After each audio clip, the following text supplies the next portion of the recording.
We are the Cannes Lions Festival, a global celebration of creativity, innovation, and marketing. Totally my words. Welcome to the Stagwell Speakers Lounge, where industry leaders go right from the main stage to this studio, and in the case of these guys, back to the main stage. Stagwell is the challenger network built to transform marketing and has created this experience so you all can get a behind-the-scenes look at this amazing event, and more importantly, these amazing people. Great plug. Yeah, is it? Yeah, so natural. Yeah, that was so good. Right? Yeah. That's good. All the practicing paid off. They handed that one to me on the way in. Yeah. All right. I'm Glenn Cole. I'm the co-founder and creative chairman of 72 and Sunny, and I'm joined by two amazing people in this industry, two creative champions, legends of Cannes. One is Pelle Sjoenell, who is one of the creative pioneers in branded entertainment, and currently the global chief creative officer at Activision Blizzard. That's right. Happy to be here with you. Nice introduction. Nailed the name pronunciation. Yeah, the Excellent. name. Yeah, the well, name. Yeah, well done. Now the world can do it too. And also Fernando Machado, who is another pioneer in this space, transformative creative ideas for brands like Dove and Burger King, and now in his new role at Activision Blizzard, where he is the CMO globally, and we get to play together on a few things. Thanks for having us. Thanks for being here, both of you guys. It's Thursday morning in Cannes. If you can't pick it up through the camera, we're feeling it. Many categories have been awarded. I know what you're talking about. You're feeling fresh as a daisy here. Yeah. A lot of categories have been awarded. There have been a lot of talks, many of which you've been the lead voice in. There's been a lot of talk about the metaverse. There's been a lot of great conversation around diversity, equity, and inclusion. There's been, Ryan Reynolds. He seems to be keeping busy. Yeah. But I would like to talk with the two of you this morning about creativity. The reason we're all here, the festival of creativity, and especially through the lens of gaming, because there's some unique dynamics in this space when it comes to creativity, and I don't know that folks who work either in marketing or even on the product side understand how unique it can be. So we'll kick it off with, you both have come from, there's some consumer packaged goods experience, there's you've been on we'll call it the agency side. Yeah. And now that you're in these roles in a gaming environment where there are many folks who consider themselves maybe the creative lead, or definitely creative people, and who are the studios, the other people in the marketing team, what is the creative process like in the organization? Is it any different than when we're ideating as a third party person? It is different, and it's very exciting in many ways, and then it's also quite complex in some ways, because when you literally create new worlds, the creative opportunities are endless. It's part of why I is so excited about this. It's like you can absolutely do anything. Mm-hmm. But the difference is that it's also you have, and the games are, there are hundreds of millions of players on our platforms who are just dying to get the new stuff. So you have to always feed a fan base of things and try to get ideas and things. But I think it's also the center of creativity is the studios, right? They are coming from the agency side, they've made more popular creative ideas than we have ever done, and likely will ever do. And so they are the masters at getting people excited about with creativity.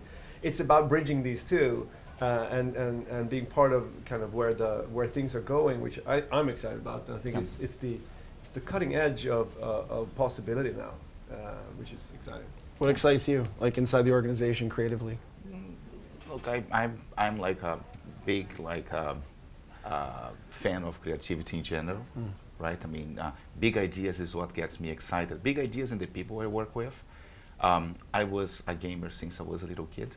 I think I had every single video game you can name. I still have many of them, to the desperation of my wife.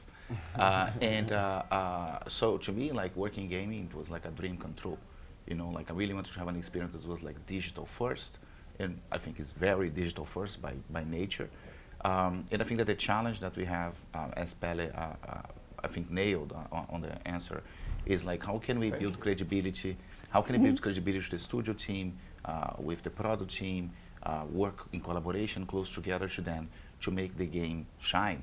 You know, like it's very different. At least my experience working CPG, working QSR, which is fast food, and now working on Activision Blizzard. The center of gravity of creativity is in the studio, right? The product is creative by nature. The caliber of people who are creating the product is like insane. You know what I mean? Like, and I think that for us, it puts a lot of responsibility in terms of like understanding the product really well, right? I think it helps if you are a player, if you like the games that we have, and I think we do, and over time building credibility with them, so that like you guys can work in closer together. I think we have lots of people who are very experienced too. Like Pelle and I are still relatively new, right? Pelle 3 years in, I'm a year and a half in. But when I think about the team in total, we have people who have been there for quite some time and have already built those relationships, which helps, right? I mean, pushing the creative boundaries in terms of how you launch the game, so that we can evolve that model and not be just like a gameplay trailer, another trailer, and another trailer. You know, there are things that we can do on top of that. It's not in replacement of the tactics that we know work well, to get the word out there, to get like to pay back the love that the fans give to us, and all that good stuff. When we started at 72 and Sunny, when we started working with Activision Blizzard, which I think is over 10 years, 12 years ago now, one of my observations then, and which is still one of my observations now, is anybody who touches it gets real excited, and there's no shortage of ideas. There's like, hey, what if we could? Can we do? And one of the constraints then was that, hey, that's a cool idea. A lot of it was about changing things in the game engine, but somebody on the studio side would say but that's like a year of lead time or more, and there's a domino effect. If you change this, then all these other things change. Now, in 2022, is some of that changing? Can the enthusiasm that you have or your teams have about like, hey, can we do a X, Y, or Z idea? Can it happen more faster, or better yet, immediately? Yeah. Or are we still Look, I constrained by mean, time? I think that time is always like a tricky one. Like the industry is super hot. We have like high demand for people on the studio side. Like the games are always coming hot, and the teams are prioritizing launching the game on the date that we said we would launch the game. When you come, like if you come too late in the process to try to influence the game or change something or add something, it will be tricky for them. Not because they don't like it, you know what I mean, like, but just because of like the practicality of things. With that said, like I think it puts even more responsibility and more onus in terms of the marketing team to be creative about it. Like, because I think that for you to do great creative consistently, not just in gaming, but in general, I think it's about, you need great ideas, but most importantly, you need to be creative about how you make it happen. Right. Like in QSR, CPG, we also had great ideas that sometimes we couldn't make happen. Right? How do you influence the organization? How do you go about it? That sometimes we had ideas that at first they would have an implication in terms of coding of the game, but we were able to execute outside of the game. You know what I mean? Like, and when you think about it, you don't even realize that's happening. You know what I mean? Like, so there are ways that we can like go around some of the limitations, and if it's a really big idea, sure, like plan for a year, 2 years ahead. Like and don't give up, and keep fighting, and bring the guys along in the journey. And you cannot launch now, you launch a year from now, but do it. For you, since you've been there, what's a creative idea that you or your team has come up with that has had you the most excited? Like something maybe you can only do because you're on the inside of the organization or inside the game development process. I mean, we've done a lot of exciting things. I think that what's great is, and to Fernando's point, is that there is a demand from passionate players 24/7 to get more new fun things, and marketing ideas, it's part of it. So the best ideas are the ones that add value to the players. So to always focus on the players. And so I think the blurring of the lines of what's real and what's not, what's happening, and especially in games, for instance, Call of Duty that we work on together. I think the Warzone in Paradise that we did as an example is where you have these,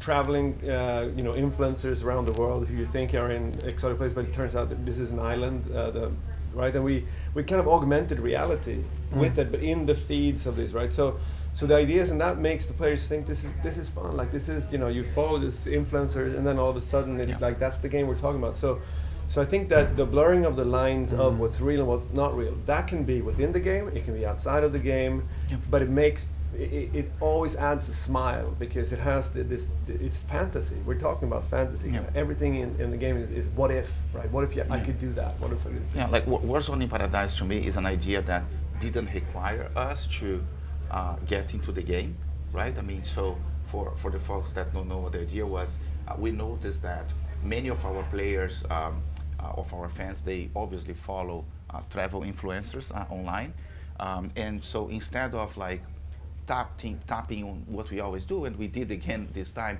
tapping into like gaming influencers and streamers and all that. That's kind of like the basics of the plan, but we wanted to go one step further, so we had this idea from 72, which was basically like partnering with travel influencers and getting footage that they had, like that's organic to their platform, and kind of like Warzone-ify. I mean, I know the word doesn't exist, but like it was an island. Yes, so it was exactly. An island, yeah. It was map. a new map for Call of Duty, so we brought like a Warzone to that experience, which came across like super unexpected.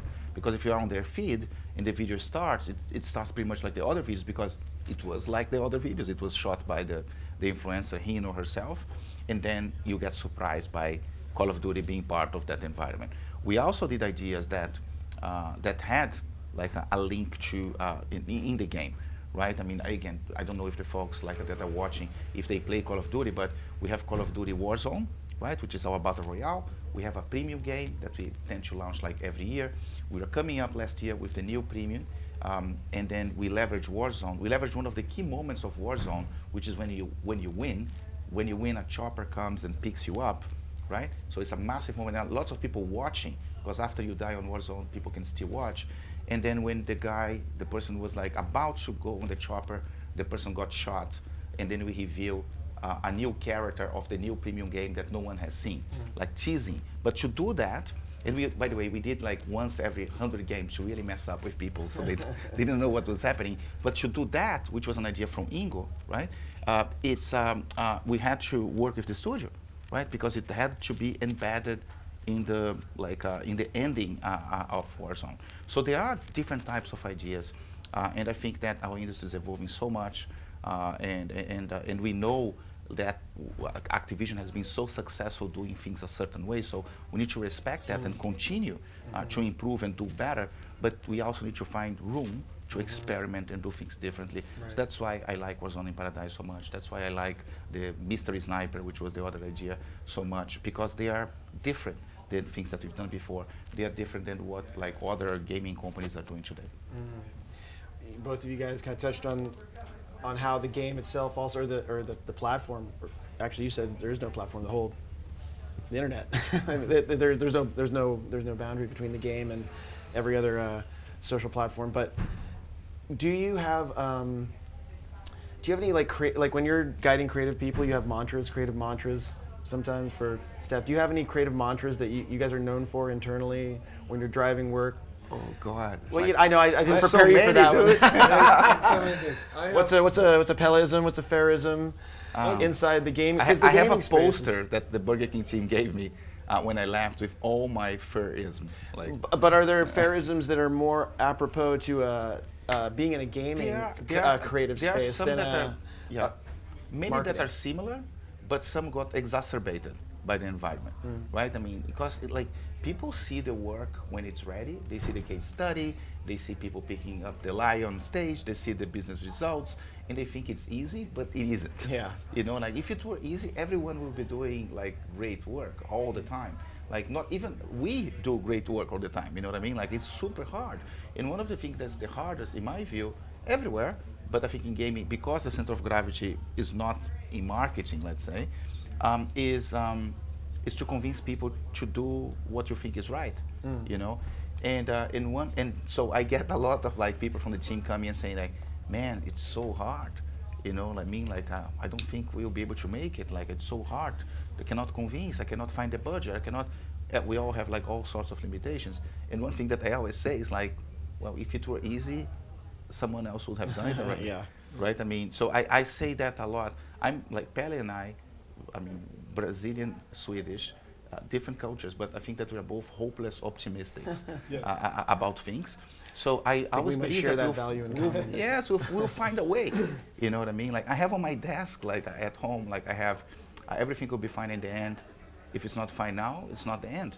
You know, like so keep pushing. So all my fears are about like how can we keep going? You know, let's find a way together to make it I happen. have a Swedish one. Let's go. That's really helpful. I think it's helpful. The back It's been translation made. usually is terrible, huh? It's Of your Swedish one. Yeah, it's cake on cake. Oh yeah. So It says that. Go. Tell us I more. say it a lot. So Unpack it or maybe it has pack to it. go with ideas. So there's a Swedish saying that if you put a cake on another cake, it doesn't become. It's not a better cake. It's just a mess, right?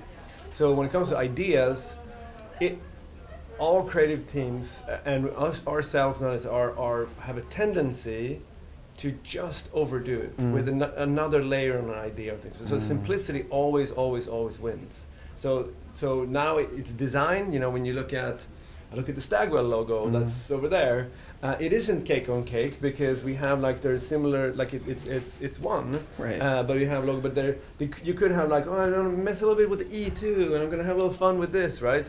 And it's that always kind of stay on the simple thing. So sometimes in meetings it's like, is it cake on cake? You go, well, maybe it is. Let's see if we can simplify it. You guys are. I will say to those who are wondering, you're amazing editors. Actually, I find the role is often you just trying to help us remove a cake.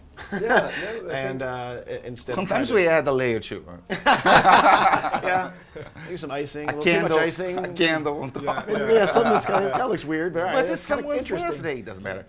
Well, you when we first sat down together a year and a half ago when you joined, and we've been doing a few things together. Yeah. The first things you guys asked were, okay, what are the ideas you're really excited about that died, that never Yeah. got through? Yeah. And we started our conversation around those. Yeah. And then you affirmed a few of them definitely should have died. That was good that it's dead. Let's leave it dead. And there were a few zombies we were like, let's bring that back. Yeah. And well, I do want to say to the if there's like young future CMOs or future CCOs, that was the most refreshing experience for a creative partner, because you did that, and it's very uncommon. And from that, our team, I think, shed all of its fear. Do you have like similar conversations like that internally around game development or any of the other things maybe you're responsible for creatively? I think there is.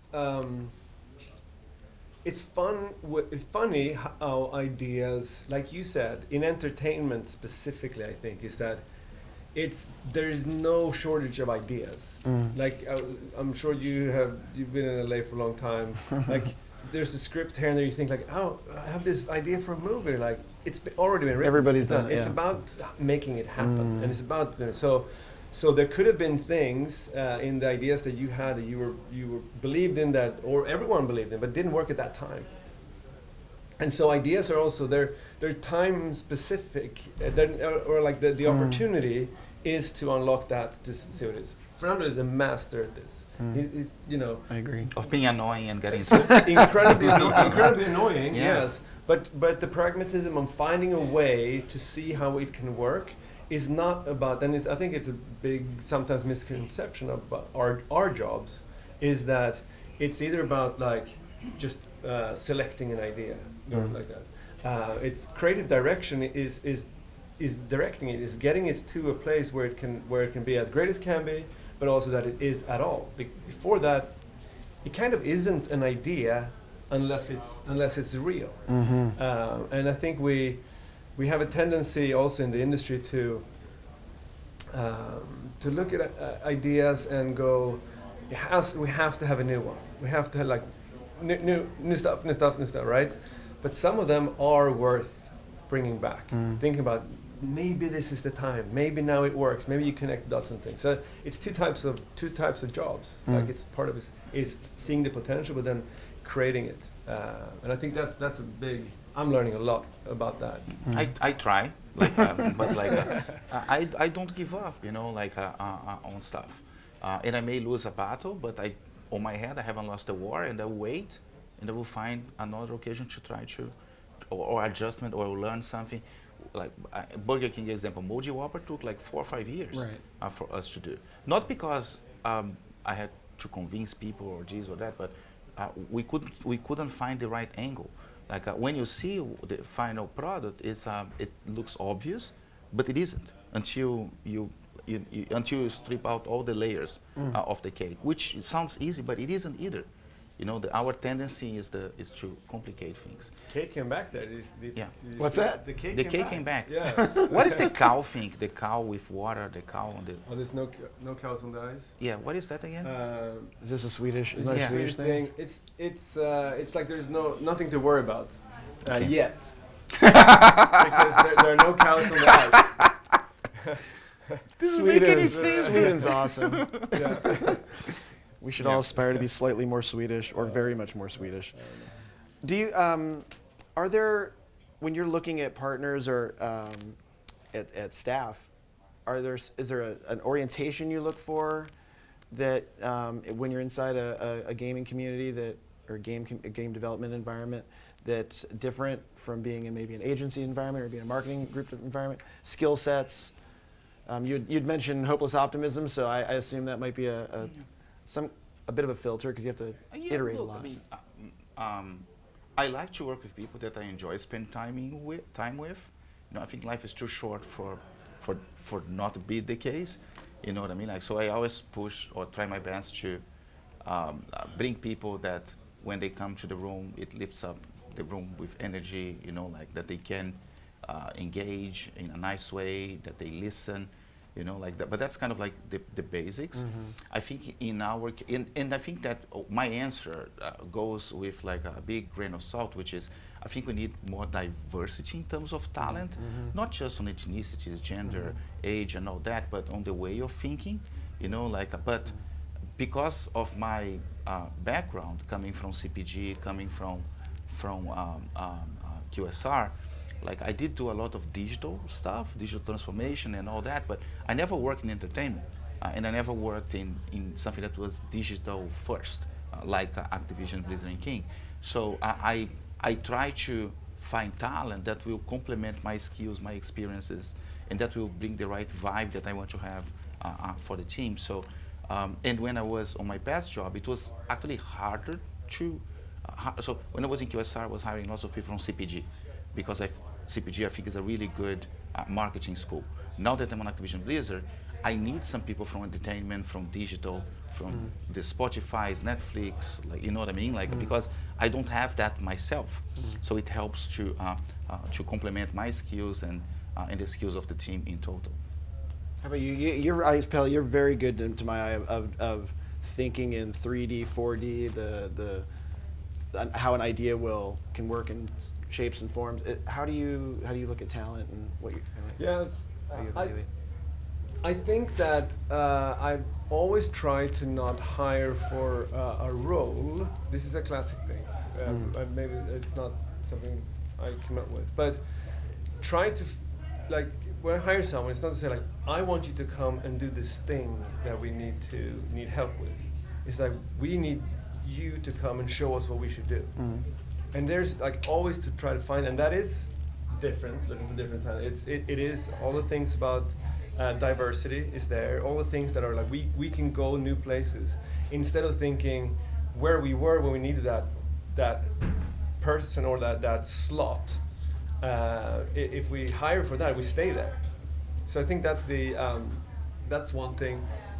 How about thinking like in like a? But this is pretty much, we're in the metaverse already, working in Call of Duty in these games. I think there's a way of thinking. Young talent now, for instance, has a great opportunity. I remember I was really lucky to learn what was called back in the Middle Ages desktop publishing, which was the Mac came around, and I was young. I figured out how to learn it, And that's how I got a job, because the agencies then said like, okay, if you know that, then you're okay. But otherwise, we have everything.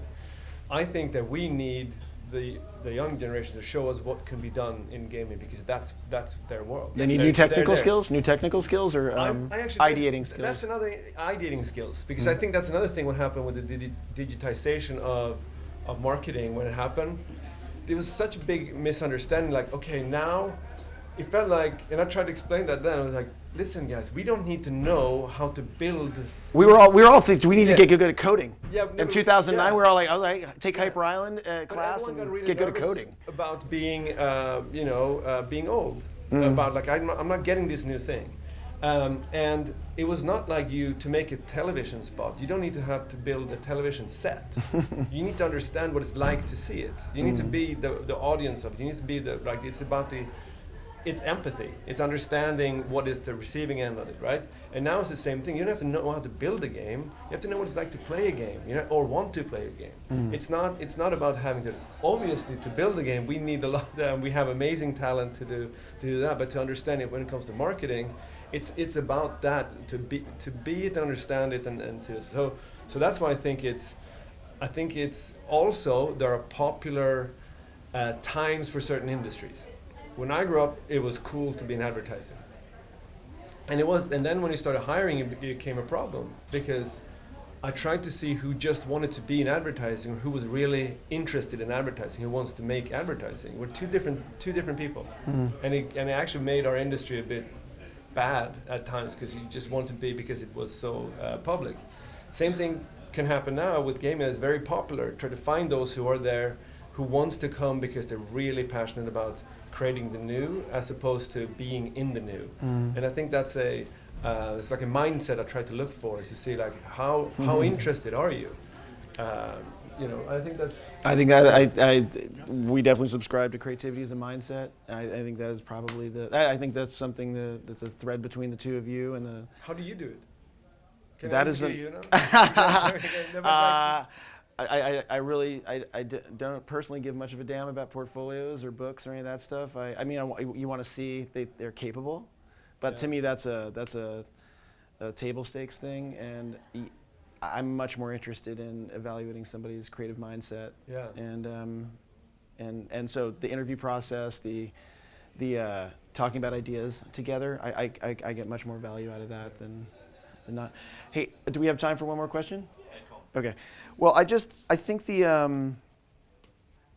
with a skew maybe to an up and coming audience here, what advice do you have for creators who are coming into this space? Like, since we're talking about skill sets and orientations to have, what do you have advice you give to students or young people in the industry who are hearing all this metaverse talk and wondering, do I need to learn to program things? Or I have one thing that I always try to tell those who are coming into any industry in a way, or especially are in advertising, but also I think it's the same for gaming, is that when it comes to portfolios, if you're in creativity, that's why you're right that it doesn't matter that much what your portfolio is, what you did. I'm interested in what you're going to do, right? I'm not going to hire you on what you did before. I'm going to hire you your potential. But what happens is when you have these the portfolio things, is like you show them what do you think. Instead, have an opinion. So me and my brother got to leave Sweden to go to the U.S. And when we did that, we were like, how do we, like, we can show some work, but what do we do? So we did the future according to some Swedes. Was our presentation. We went to Fallon, Minneapolis, and we had our work, but it was all based on things that we thought were coming, things that we wanted to do, and it was like an opinion on where the industry should go from what our learnings for where we came from. And it was amazing because we were presenting, and the conference room, like, hey, can someone come over here and check this out? And what do you think? It became a discussion around things as opposed to just what we had done. It's like, what could we do? Is this the right thing to do? So all of a sudden you have someone who you want to have in the room who is not just thinking about skills, it's about, ambition. So I think it's the same thing. Like, what is your opinion on where things are going? Because you are the younger generation that are going to show us the way. That's why we always need new young talent. Like because we have to figure out. I think that's great advice. My advice, which may not be like the most like exciting, well, maybe that depends on how you see it, is like whether you're working marketing or advertising. Like if you talk about the new generation, I think that they already bring natively lots of things that I don't have. You know what I mean? Like just thinking about the different thing in generations. But I think that it's worth, and I think that I develop myself, and I've seen lots of people developing themselves in a similar way. Like if you need to really love marketing and advertising and design to succeed in our industry. You know, like so I would start with the basic fundamentals of like looking at work, you know, from the past, you know, because I know that they get TikTok, you know, but having a really good conceptual foundation of like what has worked in the past and becoming a little bit of like a nerd, I appreciate that, you know, like that to me helps me understand whether people are in advertising because it's cool, right? I mean, going back to the thing that you're saying, or if they really, really, really liked it, you know, like I used to like eat up like one club books, you know, like when I was a brand manager, I used to watch VHS tape. It was not as easy as going to YouTube and look for the case study. But I would eat up all that. I knew who Bill Bernbach was. I knew like all that good stuff. And I had a point of view. Like I could engage in a discussion where you say like, what are your favorite ads? And my favorite ad wouldn't be like an obvious thing, you know, like that's on TV right now. And I think that helps. You know, it helps you can build from there, you know, and do things differently because you know what worked in the past. And having a bit of appreciation for that, I think it would help your career. And it's fun. It is fun. That's why we're here, Yeah. just to get inspired from each other's pushes. I think one of the things that comes from that also is you learn a level of ambition that you need to aspire to, and even when you're tasked with being the person who has to come up with an idea, you can either limit yourself or think you're hitting a high water mark, and you need other creative people or other creative projects to push you to the highest ambition. That would be my advice. Also, would be just there is no high enough for the ambition. The industry does not need more pretty good, okay, even great. We want to be blown out of our chairs, right? I think that I speak for everybody here. And on that note, I think this festival. One observation. I'm curious how you guys respond to this. Do you think the state of creativity come back around to Cannes Festival of Creativity? Yeah? I love to be here again. Like Being here is amazing. First of all, like just Now, what about the standard of the work you're seeing? You know, you're real. I think. I don't know. Haptic gloves. Yes. Tell me you are no, but real. it feels so good to meet everyone again, and to just interact for real and stuff. And I think for me, I do believe, maybe I'm on a big note here, is that 2020 was year zero. We will look back at it and see it as year zero. And that happens like sometimes every 1,000 years and things. And what happens after year zero, when things start over again, is that the Renaissance comes afterwards. It always does, because you reset and you start over and the new thing. So I think we're seeing the beginnings of the Renaissance here now. And I just think it's the creativity during a held back time was not that it didn't happen. It was just like a bow that was kind of pulled back, and then now it can more things can happen. And technology is allowing us to do more than before the pandemic. Like a lot of things have. So I'm incredibly positive. I think it's just it'll be great. It's all gonna be great.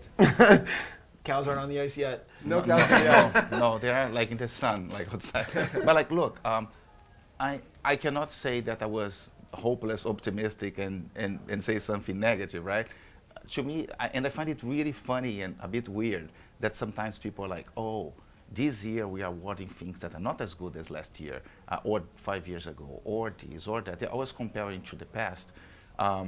And like, I look at the work and I think it's awesome. You know what I mean? Like, I get excited with the fact that I'm part of this industry. I went to the health award ceremony, like Tough Turban. I thought it was amazing from Harley Davidson. Morning Peel Island, That is amazing. I could go on and on.